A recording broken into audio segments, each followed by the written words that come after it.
walikuwa wanafanya kazi ya silversmith kutengeneza hizo picha zikipelekwa kanisani ili watu wauziwe. Pigia Yesu makofi mazuri. Now, pale nataka uone verse 25, 26 mpaka 27. Akawaita wote, akawaambia mnajua kitu. 26 inasema Paulo amehubiri akasema watu kubeba picha hizi ni vibaya. Naona Demetrius aliita marafiki wake wale walikuwa wanatengeneza zile picha na wanauzia watu. Nawaambia unajua kitu, Paulo amehubiri akasema ati kubeba hizi picha nyumbani ni makosa. Na kuamini Mungu ambaye anatengenezwa na mikono ya watu ni vibaya. So anawaambia kama mnabeba shrines ya Diana mwache. Anawaambia pia kama mnabeba, sikiliza twende pamoja, kama mnabeba kitu chochote kinahusiana na Diana mnapeleka nyumbani mwache. Hata picha yake mwache. Maana picha ile unatakikana uwe nayo ni Roho Mtakatifu peke yake. Hakuna kitu kingine. Sasa pale Paul alikuwa anaharibu business za watu. Ndio huyu jamaa ambaye alikuwa na mwanabiashara akaita marafiki wake, akawauliza tufanyaje? Ukisoma kuna kingine nimeacha pale.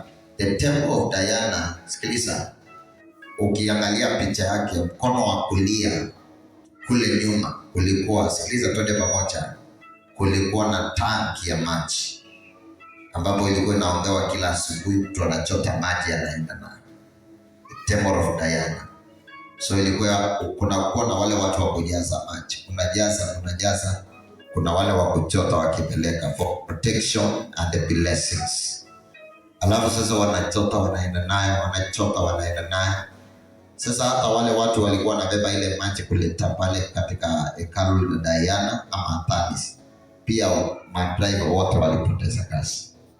Wenye kuuza maji pale walipoteza kazi. Wenye kuombea maji watu wanunua walipoteza kazi. So drivers walipoteza kazi. Wenye kuuza maji walipoteza. Wenye kuombea maji pale kwa Diana ndio wengine wachukue, wote walipoteza kazi. Na mabibi na mabwana na watoto wao watu walipoteza chakula juu Paul alihubiri msiamini. So hao watu wote walipoteza kazi.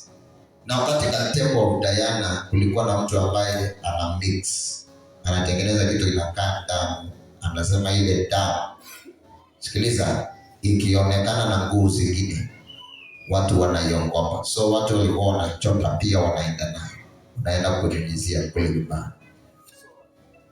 Pigia Yesu makofi mazuri. Ukiona ile idea inatumika hata ndani ya mahekalu, yule mchungaji ndiye ako blind. Kuna kitu ilikuja kumwingia kama blindness. Alafu ajui. Wajua shetani anakufanya unasahau, hauna knowledge.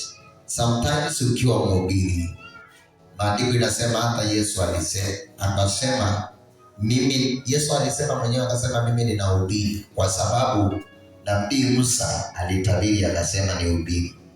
Na akasema manabii walinena wakasema nitakuja nitahubiri. Na akasema sasa kuna wale wanaongea kuhusu, ndio maana ninahubiri. Bwana Yesu asifiwe.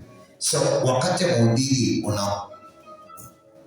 unaona kitu wengine wanafanya, alafu unataka kufundisha watu wafanye, kuna kitu tunaitaka utafiti na kuongeleshwa na Mungu.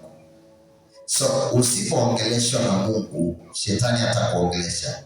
Kitabu cha Wafalme kinasema na mapepo yakaingia ndani ya manabii, na wale manabii wakaenda wakadanganya manabii wengine. Bwana Yesu asifiwe. So pepo anaweza kaingia kwa nabii wa mkweli wa Mungu, alafu yule nabii akaenda kudanganya wale wengine.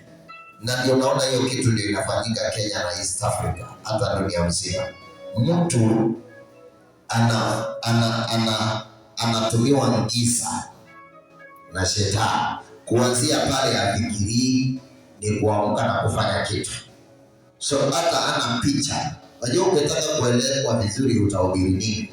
Utazame Paulo vile vitu alipigana nazo. Alikiwaambia Mungu hii hataki. Ikiwa Mungu Ikiwa Paulo alikuja akapata picha ya Diana, akaambia watu wale wasiweke kwenye nyumba. Sikiliza, akapigana nayo na akawaambia hii ni aibu na Mungu hataki. Na Paulo akaachilia nguvu ya Bwana. Sikiliza, akateka mateka Ephesus mzima. Listen, Diana, unajua the temple of Diana ndio watu walikuwa wanaweka pesa zao. Wafalme waliweka pesa zao pale. Lakini maandiko yanasema Paulo alifundisha mpaka watu wakaacha kupeleka pesa zao kwa Diana.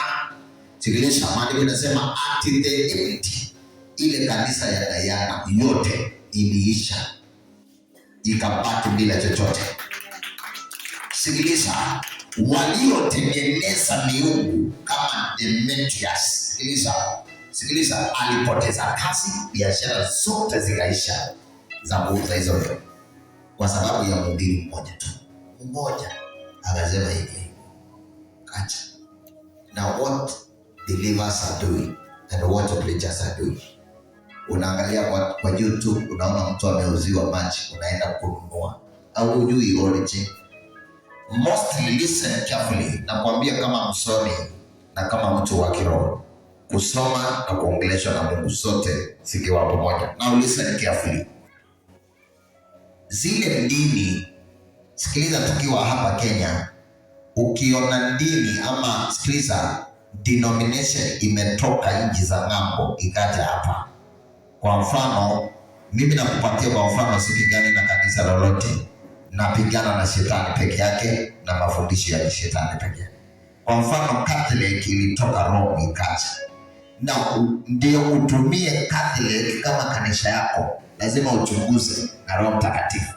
Maana ikiwa pale Rome ilichunguzwa na mitume wakakataa, na ikaletwa hapa wewe ukakumbana, wewe na mtume Paulo, nani mwerefu?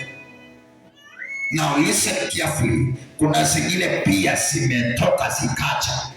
Now listen, kabla uingie uanze kutumika pale, lazima uchunguze. Usipoweka darubini ya kiroho, unatekwa mateka.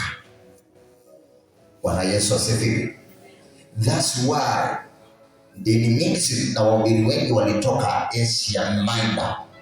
Huwa wanapenda sana kutumia mafuta, anointing oil, wanapenda kuuza vitambaa. Sikiliza, na wanapenda kuuzia watu hata maji.